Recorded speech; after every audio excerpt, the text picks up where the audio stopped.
O'g'il bola otasidan o'rganadigan 3 ta xislat. Agar farzandim menga va aka-ukasiga yaxshi munosabatda bo'lishni xohlasam, bu narsaga avvalo o'zim amal qilishim kerak bo'ladi. Ota-onamning hurmatini joyida saqlashim kerak va aka-ukam bilan yaxshi munosabatda bo'lishim kerak. Ikkinchisi mas'uliyat. Agar men mas'uliyatsiz bo'lsam, ya'ni bergan va'dam ustida turmasam, aytilgan vaqtda aytilgan ishni bajarmasam, farzandim ham katta bo'lganda qo'pol qo'yayotganda menga o'xshab mas'uliyatsiz bo'lib katta bo'ladi. Agar farzandim mas'uliyatli bo'lib katta bo'lishini xohlasam, bu narsaga avvalo o'zim rioya qilishim kerak. Uchinchi xislatga keladigan bo'lsak, uchinchisi bu dunyo qarash.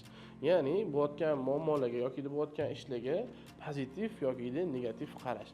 Agar men pozitiv bo'lsam, nimadir muammo bo'lsa, bo'l, shu narsa bo'lish kerak ekan, bo'ldi va bundan keyingisi dalishga yuramiz deb pozitiv qabul qilib, tezroq keyingisiga o'tib ketsam, bolam ham ko'proq menga o'xshaydi. Agar men shu holatda negativ bo'lib, negativga berilib, stressga kirib, vashta yuvib qoladigan bo'lsam, bolam katta bo'lganda muammolarga yechim topa olmaydigan negativ bo'lib qolib ketadi. Agar farzand tarbiyasi va arab harflarini to'g'ri o'qish haqida ma'lumotlar qiziq bo'lsa, blogimga obuna bo'lib qo'ying.